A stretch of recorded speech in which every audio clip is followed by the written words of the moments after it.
Good morning all of you. Welcome to the target BCEC 2026 classes and मैं हूं राजरंजन आपके साथ। मैं केमिस्ट्री के लास्ट लेक्चर पे आज चर्चा करने वाला हूं और आज हम लोग पढ़ने वाले हैं प्लैंक्स क्वांटम थ्योरी के बारे में। और पहले मैं आपसे बात करना चाहता हूं कि हमारी जो क्लासेस हैं ये आपके लिए फ्री ऑफ कॉस्ट है और ये एक ऐसी क्लास आपके लिए जो आपको आपके टारगेट तक बहुत ही ईजिली आपको पहुँचाने वाली है ना। तो इसे बहुत ही सीरियसली आप लें, चैप्टर्स को पढ़ें, डाउट्स जब भी हो आपको वो आप पूछें और कोई भी चीज़ पूछने से पहले आप सोचें नहीं। ठीक है, आप कमेंट सेक्शन में बताएं, हमारे क्लास का फीडबैक दें, अच्छा बुरा जो भी आपको अच्छा लगता हो। ठीक है, तो चलिए आज हम लोग अपने क्लास के जो प्लैंक्स क्वांटम थ्योरी है एटॉमिक स्ट्रक्चर का, उसको हम लोग आज डिस्कस करते हैं। इस चैप्टर के बाद हम लोग मोल कॉन्सेप्ट पढ़ने वाले हैं। ठीक है, सो आई होप आपको अभी तक का लेक्चर समझ में आया होगा, आपके दिमाग में कोई डाउट नहीं होगा। तो आज हम लोग आगे बात करते हैं। आज हम जब प्लैंक्स क्वांटम थ्योरी पढ़ेंगे तो उसमें अपन देखने वाले हैं कि क्या है प्लैंक्स क्वांटम थ्योरी। लेकिन उसके पहले एक कोट है हमारे पास, बहुत प्यारा सा कोट है और वो कोट है go through what you go through, है ना। So this is what go through what you go through, कि आप जो भी चीज़ें आपके साथ होती हैं, है ना, अच्छा बुरा, बहुत बढ़िया, बहुत अच्छा, बहुत बुरा, इनसे घबराना नहीं है कभी। ठीक है, it's all are the part of life, it's all are the part of life. So grow through, है ना, कि आप जिस भी चीज़ों से आप गुजरते हो लाइफ में, जिस भी चीज़ों से आप गुजरते हो उससे आप ग्रो करो, है ना। आप उससे डिमोटिवेट मत हो, आप उससे पीछे मत आओ, आप सेटबैक मत करो, आप उससे ग्रो करो, आप आगे बढ़ो उस चीज़ को, है ना। So grow through what you grow through, आप ग्रो करो उस चीज़ों से, जिस भी चीज़ से आप गुजरते हो, जो भी चीज़ें लाइफ में होती हैं उनसे आप क्या करो, उनसे आप ग्रो करो, है ना। So grow through what you go through. अब हम अपन पढ़ते हैं प्लैंक्स क्वांटम थ्योरी के बारे में कि what is Planck's quantum theory. हम क्वांटम नंबर्स के बारे में पढ़ चुके हैं, हमने principal quantum number, magnetic quantum number, spin quantum number, azimuthal quantum number के बारे में हमने पढ़ा। आज हम लोग क्वांटम थ्योरी पढ़ रहे हैं कि क्या होता है क्वांटम या क्वांटा क्या होती है ना। प्लैंक्स ने क्या बताया क्वांटा या क्वांटम के बारे में। तो प्लैंक्स ने कहा कि द एब्जॉर्प्शन और emission of radiation energy do not take place continuously. अब समझो जरा बात को, मैं समझना मैं क्या कहना चाह रहा हूँ। प्लैंक्स ने क्या किया कि प्लैंक्स ने एक एक्सपेरिमेंट किया और एक्सपेरिमेंट में उन्होंने क्या किया कि एक मेटल शीट के ऊपर उन्होंने बीम ऑफ एनर्जी, उन्होंने एनर्जी की एक बीम छोड़ी। उन्होंने बीम का मतलब होता है बौछार किया एनर्जी का। ठीक है, तो एनर्जी की एक बौछार किया क्वांटम ने एक मेटल के ऊपर। उससे हुआ क्या कि उनको दिखा कि उसमें से जो मेटल शीट था हमारे पास, उसमें से कुछ इलेक्ट्रॉन्स जंप आउट करके बाहर निकल गए। इलेक्ट्रॉन्स समझते हो, नेगेटिव चार्ज पार्टिकल होता है हमारा। क्या किया प्लैंक्स ने, मेटल शीट के ऊपर इलेक्ट्रॉन्स की बम्बार्डिंग की। बम्बार्डिंग के कारण क्या हुआ, इलेक्ट्रॉन्स के कारण, कि वो जो इलेक्ट्रॉन्स थे वो बाहर उछल के चले गए। अब हुआ क्या कि जब ये चीजें बाहर जब निकल के गई तो उसमें कुछ एनर्जीज की हम बात करते हैं, है ना, कि जो एनर्जी जो अब्जॉर्ब हुआ और जो एनर्जी यहाँ पे यूज हुई है, ये एनर्जी कैसे होती है। क्या एक कंटिन्यूअस एनर्जी होती है, 1 है ना, 1.5, 1.7, 1.8, 1.9, 1.2, है ना, 2.1, 2.2, 2.3, या ये क्वांटम के पैकेट में, क्वांटा के पैकेट में होती है, यानी पैकेट्स ऑफ एनर्जी होती है।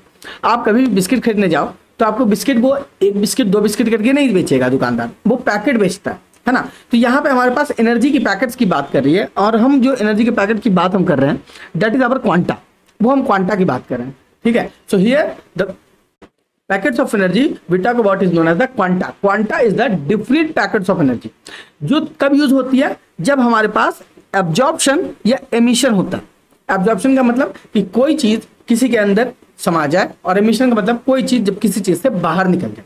तो जब रेडिएशन होगा, जब किसी चीज की रेडिएशन होगी या रेडिएशन से जब कोई एनर्जी बाहर निकलेगा या इलेक्ट्रॉन ही अगर बाहर निकलेगा किसी मेटल सरफेस से, तो जब वो एनर्जी बाहर, जो इलेक्ट्रॉन वो बाहर निकलेगा तो जो एनर्जी वो एब्जॉर्ब करेगा या जब वो एनर्जी एमिट करेगा, so that will be in the form of quanta, यानी डिफरेंट पैकेट्स ऑफ एनर्जी।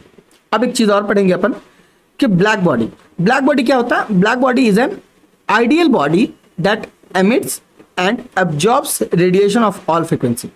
अब आपने अगर ब्लैक बॉडी के बारे में नहीं पढ़ा तो बस नाम याद रखो, हमारे बारे में बस इतना ही हमें जानना है, बाकी फिजिक्स में आप डिटेल में पढ़ोगे ब्लैक बॉडी के बारे में। तो ब्लैक बॉडी क्या होता है, एक ऐसी बॉडी होती है, एक ऐसी आइडियल बॉडी होती है जिसपे अगर आप लाइट या कोई भी एनर्जी डालते हो तो वो सारी की सारी एनर्जी वो ऑब्जॉर्व कर लेता है, सारी फ्रीक्वेंसी ऑफ एनर्जी वो क्या कर लेता है, एब्जॉर्ब कर लेता है। वो कोई भी एनर्जी को बाहर की ओर एमिट नहीं करता है। उस बॉडी को हम ब्लैक बॉडी कहते हैं। ठीक है, ब्लैक बॉडी कौन सी बॉडी होती है, जो किसी भी फ्रीक्वेंसी की एनर्जी को, किसी भी वेवलेंथ की एनर्जी को वो क्या कर ले, एब्जॉर्ब कर ले, किसी भी एनर्जी को वो वापस जाने ना दे, वो एमिट ना करे दोबारा। उसको हम कहते हैं कि वो बॉडी कैसा है, हमारा ब्लैक बॉडी है। नेचर में ऐसा कोई भी बॉडी नहीं पाया जाता, नेक्स्ट टू ब्लैक बॉडी तक पहुंचा जा सकता है, पर एक्सट्रीमली एकदम जो मैं कहूँ कि एग्जैक्ट ब्लैक बॉडी कोई हो, ऐसा नहीं है। ये एक आइडियल बॉडी है। So this is an ideal body, very important line. So black body is an ideal body that emits and absorbs radiation of all frequency. Now let's talk about what is this line. This line states that कि radiation energy होगी वो directly proportional होगी frequency. ठीक है, तो जो आप frequency of energy दे रहे हो, तो जब आप क्या करोगे, फ्रीक्वेंसी बढ़ाओगे तो रेडिएशन एनर्जी बढ़ेगी। ठीक है, फ्रीक्वेंसी अगर जब आप बढ़ाओगे तो क्या बढ़ेगी, जो रेडिएशन की एनर्जी होगी वो बढ़ेगी। That radiation energy is directly proportional to frequency. तो जितनी फ्रीक्वेंसी की आप लाइट लोगे, आप जितनी फ्रीक्वेंसी की लाइट लोगे उसी के डायरेक्टली प्रोपोर्शनल होगी हमारी एनर्जी, है ना। So energy is directly proportional to the frequency. तो अब क्या किया, अब अगर इसको इक्वल करना है तो हमने एक कांस्टेंट लिया, और हमने जिस कांस्टेंट लिया उस कांस्टेंट का नाम है प्लैंक्स कांस्टेंट। हमने जो कांस्टेंट लिया उस कांस्टेंट का नाम क्या है हमारे पास, that is our Planck's constant, है ना, that is our Planck's constant. So E is directly proportional to mu. Mu क्या है यहाँ पे, म्यू, इसको पढ़ते हैं अपन म्यू, इसको क्या पढ़ते हैं अपन, इसको अपन म्यू पढ़ते हैं। ठीक है, और म्यू है क्या, basically mu is nothing but it is frequency. It is what, it is nothing but it is frequency. ये फ्रीक्वेंसी है हमारा। ठीक है, so this is what, this is frequency. तो म्यू इज नथिंग, फ्रीक्वेंसी। जो frequency जो है वो किसके प्रोपोर्शनल है, एनर्जी का प्रोपोर्शनल है, या रेडिएशन एनर्जी जो किसके प्रोपोर्शनल है, वो फ्रीक्वेंसी के। यानी फ्रीक्वेंसी अब जब आप एनर्जी बढ़ाओगे, ठीक है, आप जब इलेक्ट्रोमैग्नेटिक स्पेक्ट्रम की मैं बात करूंगा तो मैं तुम्हें समझाऊंगा कि जब तुम इन फ्रीक्वेंसी बढ़ाओगे किसी भी एनर्जी के लेवल की, तो रेडिएशन एनर्जी क्या होगा, तुम्हारा बढ़ता चला जाएगा। अच्छा, तो E इज इक्वल टू होता है एच म्यू। एच की वैल्यू हमें कितनी याद रखनी है, मैंने पहले भी पढ़ा है, 6.60 × 10⁻34 जूल इंटू सेकेंड। और अगर आप इसको अर्ग में कन्वर्ट करते हो तो इसको बोलोगे 6.62 इंटू 10⁻27 अर्ग इंटू सेकेंड। अब यहाँ पे याद रखना 1 जूल इज इक्वल टू होता है हमारा 10⁻7 अर्ग, 10�7 अर्ग। तो इसे आप ध्यान में रखोगे। ठीक है, सो 1 जूल इज इक्वल टू 10⁻7 अर्ग। तो H हमारा क्या है, प्लैंक्स कांस्टेंट है। बस याद रखो, इस पे क्वेश्चंस करेंगे अपन, अपने को बहुत अच्छे समझ में आने वाला है। तो E is equal to, is directly proportional to mu. अब म्यू क्या है, फ्रीक्वेंसी है, E क्या है, रेडिएशन एनर्जी है। और जो E है, अगर उसको आप एक कांस्टेंट हम यूज करते हैं विच इज H, आपको पता है ना कि जब कोई चीज प्रोपोर्शनल होता है तो उसको जब आपको इक्वल करना होता है तो हम कांस्टेंट यूज करते हैं। So here the constant we are using is Planck's constant. H is equal to 6.62 into 10⁻34 joule into second. Now let's talk about another thing. आपने अगर वेलोसिटी ऑफ लाइट के बारे में पढ़ा होगा तो आपने पढ़ा होगा वेलोसिटी ऑफ लाइट कितनी होती है, 3 इंटू 10⁸ मीटर पर सेकंड। लेकिन फॉर्मूला क्या होता है लाइट की वेलोसिटी का, तो वो फॉर्मूला होता है frequency into wavelength. Speed of light is equal to frequency into wavelength. अब जरा देखो, अगर C is equal to mu into lambda, इसको अपन क्या पढ़ते हैं, इसको अपन पढ़ते हैं लैम्डा। इसको अपन क्या पढ़ेंगे, so it is read as lambda, इसको अपन लैम्डा पढ़ते हैं। ठीक है, और इसको मैंने अभी बताया कि इसको क्या पढ़ते हैं, इसको अपन म्यू पढ़ते हैं। इसको अपन क्या पढ़ते हैं, इसको अपन म्यू पढ़ते हैं, है ना। सो एक लैम्डा है और एक म्यू है। अब म्यू इक्वल टू क्या हो जाएगा, इस फॉर्मूले के अकॉर्डिंग म्यू इक्वल टू क्या हो जाएगा हमारा, C/λ। तो अगर मैं इस फॉर्मूले में म्यू की जगह C/λ से इसको रिप्लेस कर दूं तो हमारे पास जो नया फॉर्मूला आएगा that is E is equal to hc/λ। E is equal to what, hc/λ। क्या सिग्निफिकेंस है इसका, hc/λ का क्या सिग्निफिकेंस है कि अगर एक पार्टिकल है जो वेलोसिटी, लाइट की वेलोसिटी से गुजर रहा है, जिसका एक सर्टेन वेवलेंथ है, तो हम उसकी एनर्जी को प्रिडिक्ट कर सकते हैं। We can predict the very much energy of that particle which is moving with the speed of light and having a wavelength lambda. Okay, so अब हम आगे बात करते हैं that is photo electric effect पे। आई होप यहाँ तक तुम्हें समझ में आ गई होगी, यहाँ तक कोई डाउट नहीं होगा। कोई डाउट है कमेंट सेक्शन में पूछो, मैं तुम्हें पक्का आंसर करूंगा। Okay, so here it is, photoelectric effect. Ejection of free electron from metal surface when light of suitable frequency strikes on it and the ejected electrons are known as photoelectrons। क्या समझ में आया? दो word है यहाँ पे, एक है फोटो, एक है इलेक्ट्रिक इफेक्ट। फोटो मीन्स क्या होता है? Light, as we all know. Electric means क्या है? Electrons, as we all know. तो फोटो इलेक्ट्रिक इफेक्ट, फोटो यानी लाइट के मदद से होने वाला जो इलेक्ट्रिक इफेक्ट है उसको अपना कहते हैं photo electric effect. The electric effect that takes place after the emission of light, या मैं कहूंगा कि आफ्टर द, मैं क्या उसको बोलूं कि डिस्टर्बेंस ऑफ द लाइट, तो वो हम कहेंगे फोटो इलेक्ट्रिक इफेक्ट। कि जब आप लाइट सोर्स कहीं पे आप मेटल सरफेस पे इजेक्ट करते हो, जो मैं अभी पढ़ा रहा था, ठीक है, और उसके कारण अगर कोई इलेक्ट्रॉन एमिट होता है तो उसको अपना कहते हैं फोटो इलेक्ट्रिक इफेक्ट। भैया मुझे तो कुछ समझ में नहीं आया कि आप क्या कह रहे हो, क्या फोटो, क्या लाइट, क्या इलेक्ट्रिक इफेक्ट, मुझे थोड़ा और अच्छे से समझाओ, ठीक है। I want to learn more. तो देखो कुछ नहीं करना है, ये एक मेटल सरफेस हमारा, दिस इज मेटल सरफेस, ठीक है, this is what, this is our metal surface.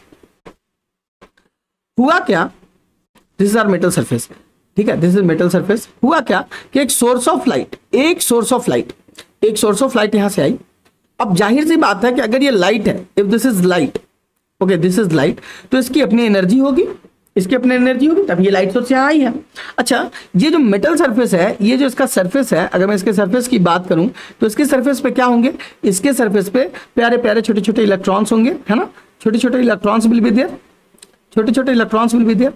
सो यहाँ पे हमारे पास प्यारे प्यारे छोटे छोटे क्या है, हमारे पास इलेक्ट्रॉन्स है। ओके, सो यहाँ पे हमारे पास प्यारे प्यारे छोटे छोटे इलेक्ट्रॉन्स। अब हुआ एक्चुअली क्या कि जो लाइट सोर्स ने जो एनर्जी लेके आई, ये एनर्जी इलेक्ट्रॉन्स ने क्या की, अब्सॉर्ब कर ली। एनर्जी को अब्सॉर्ब कर ली। तो अब जो मैं ऐसे मार्क करके दिखा रहा हूं, तो अब क्या हुआ, अब इलेक्ट्रॉन्स, मैं एक इलेक्ट्रॉन्स को मार्क करके दिखाता हूं तुम्हें। तो ये जो इलेक्ट्रॉन्स है, दिस पर्टिकुलर इलेक्ट्रॉन्स, ये इलेक्ट्रॉन्स जो है वो, ये दो इलेक्ट्रॉन्स जो है, इन्होंने एनर्जी को अब्सॉर्ब कर लिया, है ना, जिन्हें मैंने ग्रीन से मार्क किया। और अब ये एक्साइटेड इलेक्ट्रॉन्स हो गए, इनके पास बहुत एनर्जी आ गई, और अब ये मेटल को कह रहे भाई मैं तेरे साथ क्यों रहूंगा, ठीक है, मेरे पास बहुत एनर्जी, मैं तेरे पास क्यों रहूंगा, वो मैं भाग रहा हूं, ठीक है, और वो भाग जाता है, और वो इलेक्ट्रॉन्स जो है वो इलेक्ट्रॉन जंप ऑफ कर जाते हैं, ठीक है। तो ये इलेक्ट्रॉन्स हमारे जंप ऑफ करके शूट आउट करके बाहर निकल, ठीक है। यही प्रक्रिया जो है, यही प्रोसेस जो है वो फोटो इलेक्ट्रिक इफेक्ट कहलाता है, ठीक है। और ये इलेक्ट्रॉन्स जो भागे हैं, ठीक है, जो इलेक्ट्रॉन्स भाग गए, इनको हम कहते हैं, इनको अपन कहते हैं photo electrons. What it is known as photo electrons. इनको अपन क्या कहते हैं, फोटो इलेक्ट्रॉन्स कहते हैं। बात समझ में आई? कोई डाउट है? मैं फिर से एक बार समझा देता हूं। एक मेटल का सरफेस है, ठीक है, उस पे अपन ने लाइट को, सुटेबल फ्रीक्वेंसी की लाइट को उसमें हमने स्ट्राइक करा। उस लाइट की एनर्जी को इलेक्ट्रॉन्स ने अब्सॉर्ब किया और वो वहां से भाग गए, इजेक्ट आउट कर गए, है ना। तो उन इजेक्टेड इलेक्ट्रॉन्स को अपन कहते हैं फोटो इलेक्ट्रॉन्स, और ये प्रोसेस हुआ हमारे पास, that is known as photo electric effect. अब बात करते हैं, the energy of photo electrons is directly proportional to the frequency of radiation. जाहिर सी बात है कि जितनी फ्रीक्वेंसी की लाइट आएगी, यानी एनर्जी जितनी ज्यादा होगी, मैंने क्या कहा, फ्रीक्वेंसी ऑफ रेडिएशन, ओके। और अभी मैंने बताया कि E is directly proportional to mu, and E is equal to H mu, where H is Planck's constant and mu is the frequency. तो फ्रीक्वेंसी अगर बढ़ रही है तो एनर्जी बढ़ रही है। इट मीन्स कि लाइट की एनर्जी जितनी ज्यादा होगी, उतनी ज्यादा इलेक्ट्रॉन्स एब्जॉर्ब करेंगे एनर्जी को, और उन एनर्जी जब इलेक्ट्रॉन्स वो बाहर निकलेंगे तो वो उतनी ही एनर्जी के साथ बाहर निकलेंगे। आई बात समझ में? मैं क्या कह रहा हूं, मैं यह कह रहा हूं कि जैसे हमारे घर में आते हैं चाचा जी, ठीक है, चाचा जी ने दिए 200 रुपये। अब आए मामा जी ज्यादा मानते हैं, मामा जी ने दिए 500 रुपये। तो चाचा जी ने 200 रुपये दिए, तो उनके लिए मैं लेके गिलास गया शरबत का, है ना, शरबत का ग्लास लेके गया कि आप ये शरबत पियो, चीनी का मस्त नींबू मार के मैंने आपके लिए शरबत। लेकिन वही अगर मामा जी हमारे घर पे आते तो उनके लिए शरबत लेके नहीं जाते, अपन सीधा जाते उनके लिए कोको कोला लेके, है ना, माजा, ठंडा, आमरस, ये लेके जाते। क्यों? 500 मिला भैया, एनर्जी ज्यादा मिली है, तो मैं हूं इलेक्ट्रॉन, और मैंने जब एनर्जी मिली मुझे तो मैं हो गया फोटो इलेक्ट्रॉन। तो अब मैं फोटो इलेक्ट्रॉन जो है वो ज्यादा एनर्जी के साथ उनका स्वागत करूंगा। मानते हो कि नहीं मानते हो? करते हो कि नहीं करते आप लोग ऐसा? ऑब्वियसली सभी करते हैं यार। चलो अब आगे बात करते हैं अपन। So number of photo electrons emitted per second is proportional to the intensity of incident radiation. What it is written here कि जो नंबर ऑफ फोटो इलेक्ट्रॉन्स है जो हर सेकंड निकल रहे हैं वो किसके रेडिएशन के, इंटेंसिटी ऑफ इंसिडेंट रेडिएशन के क्या है, डायरेक्टली प्रोपोर्शनल। अब इसको जरा समझना, ये क्या लिखा हुआ है, इस लाइन में क्या लिखता है, ये लिखता है कि द नंबर ऑफ, ठीक है, it is what written here, the number of photo electrons, okay, so it is photo electrons is directly proportional emitted per second, है ना, number of electrons emitted per second is proportional, directly proportional to what? To intensity of incident radiation, to intensity of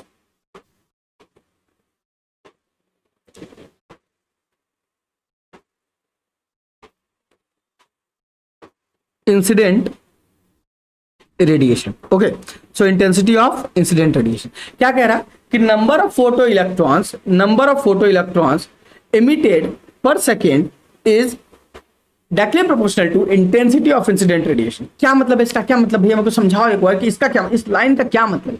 तो ये देखो यहाँ पे ये कह रहा है कि जो नंबर ऑफ फोटो इलेक्ट्रॉन्स है जो हर सेकंड निकल रहे हैं, जो नंबर ऑफ फोटो इलेक्ट्रॉन्स है जो हर सेकंड निकल रहे हैं वो किसके प्रोपोर्शनल है, वो इंटेंसिटी के प्रोपोर्शनल है। अभी यहाँ पे एक वर्ड आया है इंटेंसिटी, मैं चाहता हूं कि आप पहले इस वर्ड को समझो, उसके बाद अपन इस लाइन को दोबारा समझेंगे कि क्या है। एक वर्ड आया है हमारे पास दैट इज इंटेंसिटी, कि इस वर्ड का क्या मतलब है। इंटेंसिटी का मतलब होता है तीव्रता। अगर मैं हिंदी में बताऊं कि इंटेंसिटी का मतलब है तीव्रता, कि भाई व्हाट फोर्स या क्या मैक्सिमम आउटपुट या क्या मैक्सिमम एबिलिटी, या मैं कहूं कि मैक्सिमम जो हमारे पास जो हम एबिलिटी है हमारी, उस चीज को हम कहते हैं इंटेंसिटी। तो इंटेंसिटी यानी जो रेडिएशन हमारी आ रही है उसकी मैक्सिमम इंटेंसिटी कितनी है, वो कितने फोर्सफुली, वो कितने इंटेंस तरीके से वो मेटल सरफेस को हीट कर रहे हैं, जिसके कारण वो डिसाइड करेगा। देखो जितना ज्यादा इंटेंसिटी होगा उतना ज्यादा कम समय में ज्यादा एनर्जी मिलेगी, उतने ही एनर्जी के कारण उतने ज्यादा क्या होंगे हमारे फोटो इलेक्ट्रॉन्स एक्साइटेड होंगे, और उतना ही क्या होगा हमारे फोटो इलेक्ट्रॉन्स पर सेकंड बाहर निकलेंगे। नई बात सुनने में मेरे को फिर से समझाओ, चलो फिर से समझाता हूं। देखो बड़ा आसान है, यहां देखो ये मेटल सरफेस है हमारा, this is our metal surface. अब इस मेटल सरफेस पे हमने एक लाइट गिराई और ये बहुत इंटेंस है, this is very intense light, okay, this is very intense light, this is very intense light. अब ये इंटेंस लाइट ने क्या किया कि बहुत ही मैक्सिमम अमाउंट में एनर्जी बहुत कम टाइम में पुट कर दिया, maximum energy in less time. तो इसने क्या किया, इसने मैक्सिमम एनर्जी को डिलीवर किया, maximum energy in less time. अब बताओ जब इसने मैक्सिमम एनर्जी को लेस टाइम में डिलीवर कर रहा है और ये हर टाइम में करता जा रहा है, हर सेकंड ऐसा करता जा रहा है, तो यहाँ पे जो इलेक्ट्रॉन्स की जो यहाँ पे इलेक्ट्रॉन्स होंगे वो क्या करेंगे, वो बहुत ही कम टाइम में बहुत ज्यादा एनर्जी अब्जॉर्ब करेंगे कि नहीं करेंगे। अब जैसे जैसे इलेक्ट्रॉन्स की अपनी कैपेबिलिटी होगी एनर्जी अब्जॉर्ब करने की, जैसे ही वो इलेक्ट्रॉन्स एबिलिटी अपना गेन करेंगे, वो इलेक्ट्रॉन्स को एक लिमिट तक एनर्जी वो एब्जॉर्ब कर लेंगे, वो क्या करेंगे, वो एक्साइटेड होकर के भागने लगेंगे। और ये हर सेकंड हो रहा है, हर सेकंड बहुत सारा एनर्जी वो मिल रहा है, maximum energy in less time मिल रहा है। तो क्या होगा, हर सेकंड इलेक्ट्रॉन्स की संख्या बढ़ती जाएगी, वो भागने लगेंगे, मतलब बढ़ती नहीं जाएगी, मैं कह रहा हूं कि भागने की जो उनकी रेट है वो ज्यादा हो जाएगी। तो ये बात है कि numbers of photo electrons emitted per second is directly proportional to the intensity of the incident radiation. Clear है पॉइंट? आगे बढ़ूं, कोई डाउट है यहां तक? चल, अगर डाउट होगा तो आप मेरे से पूछ लोगे, है ना। चले, बहुत प्यारे प्यारे बच्चों, यार तुम्हारा दिमाग बहुत शार्प है, ठीक है। मैं सच्ची बताऊं, तुम लोगों का दिमाग ना बहुत शार्प है। अभी मेरे को ऐसा कोई समझाता ना, ठीक है, तो शायद मेरे एक बार में समझ में नहीं आता, ठीक है। और मैं तो चाहता हूं कि मैं जैसे समझाता हूं मुझे कोई उस तरीके से समझाता। अभी अपने समय पे क्या है कि सर जो है वो चौक डस्टर पे लिखाते थे, पढ़ाते थे, अभी आउटपुट कम होता था उसका। ऐसा नहीं कि हमारे टीचर्स अच्छे नहीं थे, वो बहुत अच्छे टीचर्स थे। आज मैं जो भी हूँ, मैं अपने टीचर्स के बदौलत हूँ। आप जो भी हो, आपने जिनसे भी अभी तक पढ़ा है, आप उनके बदौलत हो। तो हमें उन्होंने बनाया है ना, दे शेप अस, है ना, दे शेप्ड अस, कि हम एक तरह से उनकी परछाई हैं, है ना, हम ऐसा कह सकते हैं। तो यार मैं देखता हूँ कि मैं एक बहुत ही एवरेज स्टूडेंट रहा हूँ, ठीक है, और अभी भी मैं एवरेज ही हूँ। मैं ऐसा नहीं कहूंगा कि मैं बहुत ब्रिलियंट था या मैं बहुत ब्रिलियंट हूँ, ठीक है, बट मैं ये कह रहा हूँ कि अगर मैं एग्जाम क्रैक कर सकता हूँ तो इस दुनिया का कोई भी बच्चा एग्जाम क्रैक कर सकता है। आप एग्जाम क्रैक कर सकते हो, आप तो बहुत इजीली क्रैक कर सकते हो। If I can do it, you can definitely do it, ठीक है, believe me. If I can do it, what ever I am doing it, if you can definitely do it. अरे यार तुम तो बिल्कुल, तुम कोई भी एग्जाम क्रैक कर सकते हो, ठीक है, बस थोड़ा सा पढ़ लेना, ज्यादा नहीं पढ़ना यार, ज्यादा एक दिन में पढ़ना ही नहीं चाहिए। मैं तो खुद पढ़ने के खिलाफ रहता हूँ, ठीक है, कि यार इतना कितना पढ़ना है, केमिस्ट्री है, बायोलॉजी है, फिजिक्स है ना, केमिस्ट्री में बथेरे चैप्टर्स हैं, फिजिक्स में भी बहुत सारे चैप्टर्स हैं, बायोलॉजी में भी बहुत चैप्टर्स हैं, क्या क्या पढ़ूं। मैं कह रहा हूँ कुछ नहीं पढ़ना, सब पढ़ना है, थोड़ा थोड़ा थोड़ा थोड़ा थोड़ा, ठीक है, टेंशन लेके नहीं पढ़ना है ना। चलो तो आगे बात करते हैं brilliant students. Light of any frequency will not be able to cause emission of electrons.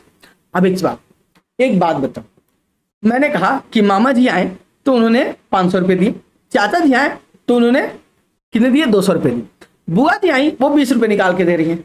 अब आप लेके जाओगे उनके लिए शरबत का ग्लास, अगर मम्मा ना पीटे तब, ठीक है, पापा जी डांट के नहीं बोलेंगे कहाँ है जी अभी तक ग्लास नहीं आया शरबत का, जूस का कहाँ है। अगर ना बोले तो तुम जाओगे, अरे यार 20 रुपया तो दिया, 20 रुपए के लिए क्या ग्लास लेके जाऊं, है ना। तो वही वाली बात है कि हर फ्रीक्वेंसी की जो लाइट होती है वो एमिशन नहीं करवाती इलेक्ट्रॉन्स की। The light of any frequency will not cause the emission of electrons. The light of any frequency will not cause the emission of electrons. Okay. So what will it cause?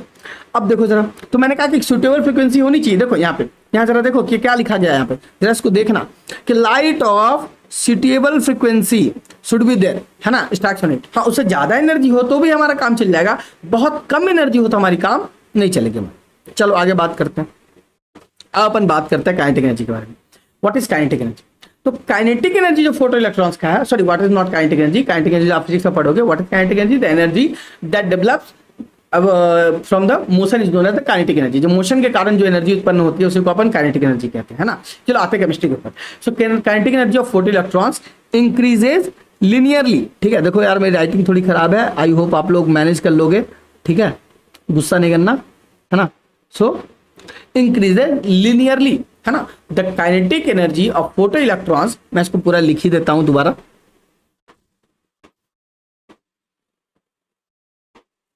The kinetic energy of photo electrons increases linearly with the frequency of incident light. So it is kinetic energy of photoelectrons will directly increases linearly, है ना। ठीक है, मतलब इधर energy आप बढ़ाओ, frequency of incident radiation बढ़ाओ, तो काइनेटिक एनर्जी भी बढ़ेगी फोटो इलेक्ट्रॉन्स की। ये पी नहीं है, ये फोटो इलेक्ट्रॉन्स है, याद रखना। This is not P, this is photo electrons. आप लोग बहुत मासूम हो यार, आप लोग को मैं लिखूंगा पी, आप लोग पोटेंशियल एनर्जी समझ जाओगे। So kinetic energy of P is directly proportional to the frequency of incident radiation, है ना। So kinetic energy of photo electrons is what is increases linearly with the frequency of incident light. अब ये क्या भैया, मेरे को ये line समझाओ, ये लाइन मेरे को बिल्कुल समझ में नहीं है। देखो समझ, मामा जी ने 500 रुपए दिए, तो चलो क्या आया हमारे पास, आया है ग्लास आया है कोको कोला। अच्छा, मामा जी ने 600 रुपए दिए तो कोको कोला के साथ कुरकुरे भी है। उन्होंने 700 दिए तो बिस्किट भी ऐड कर दिया, 800 दिए पेस्ट्री ऐड कर दिया, 900 दिए आइसक्रीम ऐड कर दिया, 10,000 1000 रुपए पूरे पूरे दे दिए तो कुछ और भी ऐड कर दिया। यही बात है, फ्रीक्वेंसी ऑफ इंसिडेंट लाइट बढ़ाती, इतना ही इजी है ये चैप्टर, इतना ही इजी है। मामा और चाचा की कहानी है एटॉमिक स्ट्रक्चर, ठीक है, इससे ज्यादा कुछ नहीं है, कुछ याद रखने की जरूरत नहीं है। देखो फोटो इलेक्ट्रिक इफेक्ट कितना आसान है, ठीक है, तुम्हारे घर की बात हो रही है यहाँ पे, है ना। सो फ्रीक्वेंसी ऑफ इंसिडेंट रेडिएशन बढ़ाते जाओगे, लाइट की फ्रीक्वेंसी बढ़ाते चले जाओगे, तो काइनेटिक एनर्जी, वेलोसिटी, एब्जॉर्ब किया एनर्जी भागेगा फटाक से, ठीक है। तो एनर्जी यानी वेलोसिटी जो है, काइनेटिक एनर्जी जो है वो इलेक्ट्रॉन्स की बढ़ती जाएगी। तो आपको कैसे पता कि वेलोसिटी बढ़ेगी भैया? मास भी तो बढ़ सकता है, मास कैसे बढ़ेगा? ठीक है, क्या होता है, kinetic energy is equal to what? Kinetic energy is equal to half mv²।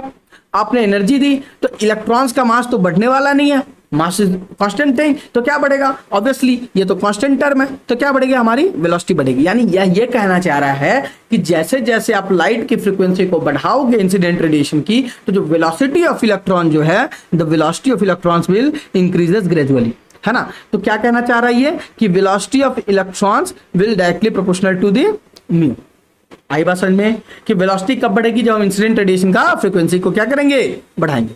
चलिए अब एक और टर्म अपन समझ लेते हैं, और वो टर्म बहुत इंपॉर्टेंट है, सच में बहुत बहुत इंपॉर्टेंट है भैया हमारे पास, और वो टर्म है हमारे पास work function. The term is what? The term is work function, ठीक है। तो वर्क फंक्शन पे जरा अपना चर्चा कर लिया जाए। वर्क फंक्शन क्या है? Work function, the minimum amount of energy required to eject the electron from metal surface is called as work function और द थ्रेशोल्ड एनर्जी। थ्रेशोल्ड या वर्क फंक्शन का मतलब समझो। थ्रेशोल्ड का मतलब समझो क्या होता है। देखो, मम्मा ने कहा कि बेटा स्कूल जाओ, ठीक है। बचपन में होता था, हम लोग स्कूल नहीं जाते थे, ठीक है। तो मम्मा बोलती थी कि बाबू स्कूल क्यों नहीं जा रहे, तो अपन बहाना बनाते थे कि मम्मा पेट दर्द है, मम्मा आज नहीं जाऊंगा, मम्मा कल जाऊंगा, मम्मा, है ना। चाहे मम्मा आज लूज मोशन हो गया, मम्मा, मम्मा देखो ना मेरे सर में चक्कर आ रहा है, मम्मा देखो ना मेरे किडनी में दर्द हो रहा है, मम्मा। ऐसा बोलते थे कि नहीं बोलते थे? किडनी में हार्ट अटैक आ रहा है, मम्मा कहते थे कि नहीं कहते थे? कहते थे यार। तो यही वर्क फंक्शन है, बड़ा इसी को आसान से समझो। तो मम्मा क्या कहती थी, बेटा चले जा स्कूल, ठीक है। तो अपन कहते नहीं मम्मा बहुत सर दर्द करा, नहीं जाऊंगा। मम्मा फिर बोलती थी बाबू चल जाए स्कूल, पढ़ ले, जाके पढ़ाई करनी अच्छी बात होती है, बहाना मत बनाओ। तुमने कल भी कहा था कि तुम्हारे सर में दर्द था, ठीक है। रोज रोज बहाना नहीं करते। और वो देख रही है ना, मम्मा देख रही है कि जैसे स्कूल की बेल की टाइम हुई है ना, मान लो तुम्हारा स्कूल सुबह 8 बजे से है और जैसे ही 9 बजा तुम्हारा पेट दर्द, किडनी दर्द, किडनी में हार्ट अटैक, लीवर में ब्रेन स्ट्रोक, सब खत्म, है ना, सब खत्म। 9 बजे के बाद सब खत्म। 8 बजे स्कूल थी, 9 बजे के बाद बच्चा एकदम फिट एंड फाइन है। तो मम्मा तो समझ रही है कि अच्छा बेटा बहाना मार रहा है, ठीक है। तो वो कहती बाबू चले जा। फिर से एक बार उन्होंने बोला, ऐसा उन्होंने 4-5 बार बोला। फिर वो क्या करती है, फिर वो वर्क फंक्शन यानी थ्रेशोल्ड एनर्जी देती है। क्या होता है वो थ्रेशोल्ड एनर्जी? या तो उनका लाफा होता है या मम्मी का डंडा होता है। और मम्मी का डंडा पड़ा तो यहाँ बच्चा स्कूल छोड़ो, वो सीधा नासा तक जाएगा, है ना, वो सीधा नासा के रॉकेट लेके चांद भागेगा, ठीक है। तो यही वर्क फंक्शन है। मतलब क्या है कि मिनिमम एनर्जी, वो हमारी मिनिमम एनर्जी क्या थी? किसी बच्चे के लिए मिनिमम एनर्जी मम्मी का सिर्फ डांट होता है कि जाओ स्कूल चलो भागो। किसी के लिए मम्मी की एनर्जी जो होती है, मम्मी की फ्लाइंग चप्पल होती है मिनिमम एनर्जी, कि इतना तो थ्रेशोल्ड एनर्जी चाहिए स्कूल जाने के लिए या कोई भी काम करने के लिए। अच्छा बच्चा सो रहा है, तुम ही अभी देखो, तुम मान लो अगर 11th-12th में हो, ठीक है, बहुत सोते हो यार, नींद बहुत आती होगी। मुझे मालूम है कि इस एज में बहुत नींद आती है। पापा बोलते बेटा उठ जा उठ जा उठ जा, और उधर से पड़ता है एक चप्पल, प्यार से चप्पल आके उड़ता है, वो पड़ता है तुम्हारे गालों पे और पता चलता तुम्हारी नींद एकदम झट से खुल जाती है। ऐसा क्या हुआ? ये हुआ तुम्हारे पास थ्रेशोल्ड एनर्जी, ये वर्क फंक्शन। आई बात समझ में? अब इसको इससे रिलेट करते हैं अपने एटॉमिक स्ट्रक्चर से। So this is what, this is metal surface, this is what, metal surface, okay, this is metal surface, है ना, दिस इज मेटल सरफेस। आई हमारे पास इंसिडेंट लाइट, हमारे पास लाइट आ गई। अब क्या हुआ, जब लाइट हमारे पास मेटल सरफेस पे स्ट्राइक की तो एक, मैंने कहा कि अगर लाइट की फ्रीक्वेंसी कम होगी तभी इलेक्ट्रॉन नहीं निकलेगा, एक सूटेबल एनर्जी चाहिए तभी वो निकलेगा। तो ये सूटेबल एनर्जी क्या है? यानी हम जो पूरी एनर्जी देते हैं, ठीक है, क्या इलेक्ट्रॉन्स जो है वो पूरी एनर्जी लेकर के निकलते हैं? मान लो हमने En1 दिया, एनर्जी 1, तो क्या इलेक्ट्रॉन एनर्जी 1 लेके निकलेगा या फिर एनर्जी 2 लेके निकलेगा? वो क्या एनर्जी लेके निकलेगा? क्या हमने जितनी एनर्जी उसको दी वो सारी की सारी एनर्जी इलेक्ट्रॉन्स के पास उसने अब्जॉर्व की? क्या वो उतनी एनर्जी लेकर के बाहर निकला? जवाब है नहीं, ऐसा कभी नहीं होता, ठीक है। जो भी आप एनर्जी देते हो किसी को, ठीक है, तो क्या वो सारी एनर्जी बाहर निकलेगी? कभी नहीं निकलेगी, है ना। जैसे आपको, आप पढ़ रहे, आप स्कूल नहीं जा रहे थे, मम्मी ने आपको फ्लाइंग चप्पल दिया, तो क्या फ्लाइंग चप्पल लेके स्कूल जाओगे? आप फ्लाइंग चप्पल लेके नहीं जाओगे, that is your threshold energy, है ना। आप क्या करोगे, वो फ्लाइंग चप्पल को घर पे छोड़ दोगे, वो आपके निकलने के लिए जरूरी थी, बट उस एनर्जी को लेके आप नहीं जाओगे। वो फ्लाइंग चप्पल आप लेके स्कूल में नहीं जाओगे कि दोस्तों को दिखा दो, देखो आज मम्मा ने मुझे फ्लाइंग चप्पल दिया, ठीक है। तो चलो आगे बढ़ते हैं। सो क्या है ये वर्क फंक्शन? क्या है, what is this work function? The minimum amount of energy required to eject the electrons from the metal surface is called what? Is called as work function or threshold energy. Very very important line, very very important. So maximum kinetic energy of electron कितना होता है जरा देखो, kinetic energy कितना होगा? तो मैंने कहा कि ये एक एनर्जी आई, इसमें से इसने En1 एनर्जी को इसने क्या किया, मैं समझाता हूं, ठीक है। इसने क्या किया कि कुछ एनर्जी को इसने ऑब्जॉर्व किया जिसको लेकर के बाहर निकल, लेकिन कुछ एनर्जी ऐसी थी जो ये एब्जॉर्ब किया इसलिए ताकि ये बाहर निकल सके, है ना। इसने कुछ एनर्जी एब्जॉर्ब करी अपने लिए जिसको वर्क फंक्शन कहते हैं, जो वेलोसिटी में कन्वर्ट नहीं होगी, the energy which is convert in the velocity, ठीक है। इसने टोटल एनर्जी जो एब्जॉर्ब की, ये टोटल एनर्जी जो इसने एब्जॉर्ब की, इसमें इसने जो टोटल इसने एनर्जी एब्जॉर्ब की, ठीक है, एब्जॉर्ब्ड एनर्जी, उसमें से इसने कुछ एनर्जी को खत्म कर दिया, कहाँ? निकलने के लिए, थ्रेशोल्ड एनर्जी, वर्क फंक्शन में। बाकी जो एनर्जी बची उसे लेकर के ये क्या किया, बाहर फ्लाई आउट कर दिया। आई बात समझ में? आई होप समझ में बात आती है। So what is the kinetic energy? Kinetic is equal to half mass of electron, velocity of electron, is equal to H mu. H mu is what? H mu is nothing but your total energy. H mu is nothing but your total energy, जो आपने frequency of energy आपको मिली. और work function क्या है? Nothing but your H mu naught. Okay, nothing but your H mu naught. तो H mu यानी जितनी भी एनर्जी ऑब्जर्व की उसमें से आप वर्क फंक्शन यानी थ्रेशोल्ड एनर्जी को घटा दो, बाकी जो एनर्जी बच गई वो काइनेटिक एनर्जी में कन्वर्ट हो जाएगी और वो लेकर के वो बाहर निकल जाएगी. As you know, H mu यानी energy is equal to H mu is equal to H C upon lambda. अभी मैंने थोड़ी देर पहले ऊपर पढ़ा. तो यहाँ पे भी क्या हो जाएगा हमारे पास एच सी अपन दोनों से कॉमन ले लेंगे. सो बचेगा 1 upon lambda divided by minus 1 upon lambda naught. Lambda naught क्या है यहाँ पे? ये वो वेवलेंथ ऑफ एनर्जी है, ये वेवलेंथ ऑफ लाइट है that is minimum required to eject an electron. आई बस समझ. अब अपन आते स्टॉपिंग पोटेंशियल. स्टॉपिंग पोटेंशियल क्या होता है? What is stopping potential? Stopping मतलब रोक देना, पोटेंशियल मतलब क्षमता, रोकने की क्षमता, रोकने की क्षमता. The minimum potential at which plate photo electric current is zero. ये आपके पास मेटल सरफेस है. समझो बेटा, मेटल सरफेस पे आज बहुत बात कर रहे हैं अपन. मेटल सरफेस, चाचा मामा, इन्हीं की कहानी कर रहे हैं. और इस पे आपने एनर्जी डाली, इसमें आपने क्या की? आपने इस पे एनर्जी आपने थ्रो की. क्लियर है? यहाँ तो कोई दिक्कत नहीं. तो अब ये कितना रजिस्ट कर सकता है? ये मेटल प्लेट कितना रजिस्ट कर सकता है? The maximum it can resist. ठीक है, the maximum it can resist यानी minimum potential at which plate photo electric current is zero. कि इसके बाद तो भैया इलेक्ट्रॉन निकल जाएगा, इसके बाद तो भैया क्या होगा? हमारा इलेक्ट्रॉन निकल जाएगा. तो कितना मैक्सिमम बचा के रख सकता है? अपने इलेक्ट्रिक करंट को जीरो रख सकता है. So it is what? Is equal to absorbed electron energy is equal to kinetic energy plus threshold energy. अभी हमने पढ़ा है ऊपर में.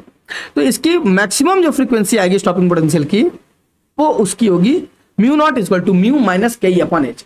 फॉर्मुला याद रखना है. इन फॉर्मुलाज पे क्वेश्चंस आपको करने हैं. क्वेश्चंस आपको डीपीपी में दिए जाएंगे. आपको जो क्वेश्चंस नहीं बनेगा वो आप मेरे से पूछना. I will definitely help you out. Okay, तो चलो यहीं तक हमने अब देखा. अब अपन बात करते हैं डुअल नेचर ऑफ पार्टिकल के बारे में. लेकिन मुझे लगता है कि आज अपन यहीं तक रखते हैं. इसके आगे हम लोग नेक्स्ट क्लास में बात करेंगे. ठीक है.